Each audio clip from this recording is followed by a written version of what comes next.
I'm Dan Rogers, and today we are here with the newly re-elected mayor, Cole Stanley, mayor of Amarillo. Cole, welcome. Well, good morning, Dan. Just like you said, man, we were just told to show up, and here we are. Yeah, that's what we do. So you just got re-elected in a massive landslide. Golly, we like to say mandate. Like, we have a mandate to get out there over these next 2 years and really push all of these agenda items across the goal line. So I guess that makes you feel good that you think those results make people, make you realize that people like what you're doing. You know, it's interesting. The better job you do, the lower the voter turnout. Yep. So when you're not doing a good job and when the team isn't functioning well, staff's not responsive, people don't feel heard, that's when they really go to the polls. So we saw previous election, one of the highest turnouts. I believe when I got elected the first term, it was the most votes recorded in Amarillo history for that position of mayor. And that doesn't say anything necessarily about me. It just says, like, we had a mandate then to get these changes. We are not elected to status quo. We were elected as change agents. And so in this last election, you saw voter turnout go down, which means there are people that are comfortable that aren't going to the poll because they feel like we're doing a good job. But then even with a lower voter turnout, we still turned over 60% of the vote, for that chair. And you saw the other elected candidates. The only one that was really tight is the one that's in the runoff. And so we'll see what happens here on June 7th. Well, it's just curious to me why people don't show up and vote. Right? So I guess the other way to look at it is maybe people just they don't show up until things get really bad, right? Yeah. And then they become complacent. And then the same thing happens all over again in a few years. I think they didn't hear what you said because you've said more than once, if you didn't vote, you're not allowed to complain. That's right. Right? And that's my theory. I don't think they're listening to you on that because I know we get some complaints down there and some are warranted, and I appreciate them when I get them because we can fix them. And then others are just, it's the chronic complaints of nothing's ever good enough. And those are the type of people, like, we really want to see you vote, but we also want to see you get involved. Mm-hmm. And so the more of us that decide, like, hey, we've had enough, we're going to get out here, we're going to make it better, the sooner we'll get some of these projects taken care of and get some things fixed. One thing that I've ran across, and it's kind of, I don't know why it's come up all of a sudden in multiple cities across West Texas, but it's people trying to get something accomplished, and they call me and want to know what to do, and I'm like, well, you don't go down to the city hall and complain to an employee. Yeah. That's what your elected officials are for. So if you have an issue, ideally come up with a solution and then call your elected official, your elected councilman, take your pick one, explain the situation, show it to him, and then he will get with the city manager, and the city manager will direct the employee to fix it. But so many people do not understand that that's how it should happen. They think that they go directly to the whatever waste department or solid waste or whatever and start complaining. But if it's a major issue, they need to understand they need to go through their elected representative. Yeah, no, you got to identify major issue, right? So operations is to the department. So when my trash can didn't get emptied, like, you just missed it, right? Yeah. The guy's done a great job. He's always here on Tuesdays and Fridays, but on this Friday, just missed mine and got everybody else's. That's operational. Make the phone call to the 378-3000 number. That's fine. But if you have something, animal management, let's say, we've got a pack of wild dogs that have been running loose, and we've got an issue here that's public safety. We had a near miss on something, then that is where you reach out, and so we call it the CRS program. challenge, research, and solution. The best way to affect change is not to complain. The best way to affect change is to go to that elected representative and say, look, here's the challenge, okay? We have this area that's unsafe in our community. Here's the research.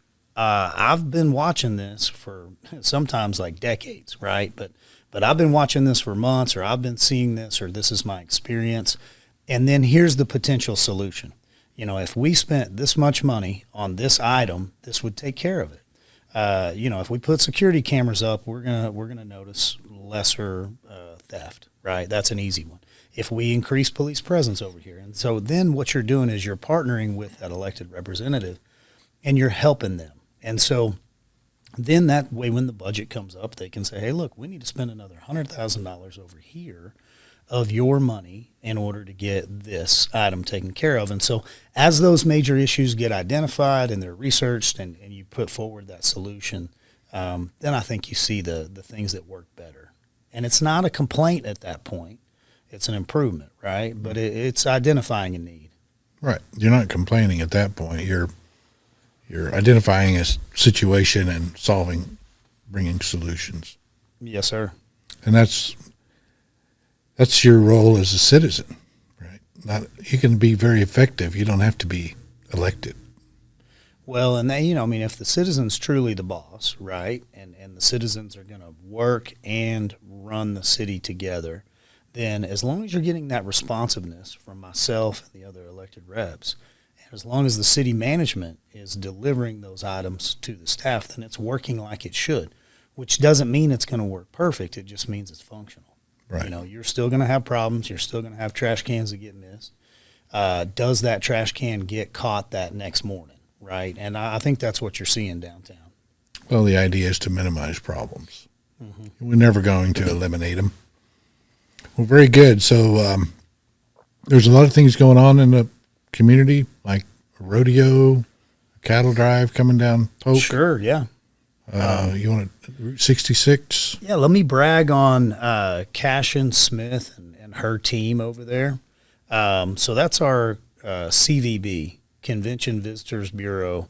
And what they do is they really facilitate a lot of high operations in larger community events. And they attract people here. They make it easy for people to host and have the events that they want. So like the Route 66 100-year birthday will be in 2026. And so this is the 99th year for us to celebrate Route 66. And so she has a ton of things planned over, I think it's June 5th through the 14th. And on the 7th, I believe, is that Saturday. That's our cattle drive. So from today, she's got a few things moving. Tomorrow, I know they got the quick draw. McGraw will be back over there in the shootout. And then cattle drive Saturday morning. I'm not sure what the other event is Saturday evening, but they've got stuff all next week. And so we're looking forward to that. And then, of course, we're looking forward to the 4th of July celebration that's going to be on the 5th this year at John Stiff Park again. So y'all going to have fireworks for the whole community? Or? Big fireworks for the community, big drone show. I saw that they announced that it was Coup de Grace that'll be playing the main ticket there. They've got a couple of other really good musical acts. They'll have twice as many food trucks there. They'll have more games. They'll have more events. It'll be an all-day deal for the family. And so, if you get out there at 4 or 5 o'clock, there's stuff to do. And then the fireworks will go off around 9:30, 9:40. And it'll be another good show. So we had 15,000 people there last year. I would think over 20,000 this year will be at the park. That's a lot of people. It's a good turnout for Amarillo. If we could just get them all, every one of them to vote. Yeah, right? Yeah. You may have to go over and catch them as they're walking in, like voter registration, obligated form, put their right hand up, swear them in, whatever you need to do. Yeah, I'm still trying to. It just appalls me that not everybody thinks it's important to vote. They just They don't want to. They don't care. So they just want other people to pull the wagon for them. Well, it's human nature to wait and let somebody else do the work. as long as it's getting done, then what do I need to do? Right? That's right. That's what it boils down to. Yep. That's human nature. Excuse me. So 5th of July, excited about that. The year after, we'll probably move it to the actual 4th. I know for these first 2 years that we've brought it back, because for the longest time, the city of Amarillo didn't do anything. And we just relied on Canyon and Lake Tanglewood and other events to happen. Now that we've done it 2 years on July 5th, which has worked out on a Friday and a Saturday, next year you'll see us move to the 4th, I believe. And so then I hope it will become another long-standing tradition. We can continue to build games in some competitive environments. I think they're doing a cornhole tournament this year, and who knows, one of these days we'll get the old boots versus the badges back out there in the boxing ring or on the tug of war deal again. So you won't feel like you're competing with Canyon? And then I think eventually we need to host it and just now you have multiple events. If you do the parade in Canyon in the morning, maybe you do the fireworks in the afternoon in Amarillo. Mm-hmm. Mm-hmm. Well, cool. Was there any big issues that you have on the talk about with the city council?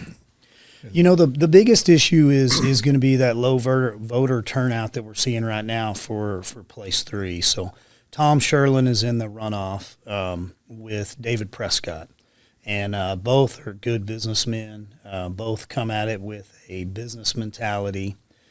Tom, I've openly endorsed and campaigned on his behalf for almost a month. He is the person that I would love to have back on the team, somebody that I do need with me and with the rest of council. That experience level that comes from 2 years of working those budgets and understanding what's in them and how everything operationally needs to take place, you just can't replace it, and Tom has been a man of the people. He's been, just on a day-to-day basis, taking phone calls, meeting people, going out, checking alleys, meeting people in the parks, going to their issues. He's a big public safety advocate. Both of his sons were police officers, and so he sacrificed a lot for the community, and so we'd love to have him back. But we'll see, whatever the voters say, they say, and we'll work with whoever's in that chair. But it's difficult when you're trying to run that team and you don't have the permanency.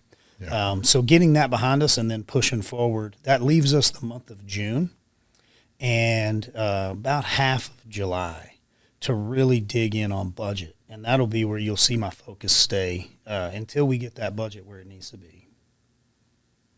Very good. Well, we appreciate you coming in, bringing us up to date on what's going on with the city, and remind everybody that Saturday, June 7th. Vote. If you voted for Cole, you vote for Tom. Vote for Tom. Yeah. If you believe that I'm doing you a good job down there, and you're listening to me, Tom is the guy that I'd love to have on that team.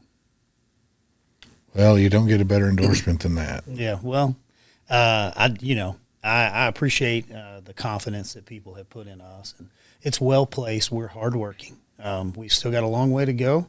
We're not going to get all of it, but we are going to get a good chunk of this done over these next 2 years. Well, Tom's been endorsed by the police officers, the firemen. Yeah, Ronnie Jackson's probably the better endorsement, So I'll brag on, how much I want him there. But, Congressman Jackson swings a big stick. And so to have his voice behind you is really good as well. Yeah, and he's been endorsed by the Republican Party. So just about everybody. I think so. Yeah. So we'll see how this goes. The people have to do their job and show up and cast a vote. I promise it won't take long. You're not going to have to wait in line. You can walk in and walk out. Right. Be a pretty Saturday to go vote. You get a little sticker. Do your civic duty.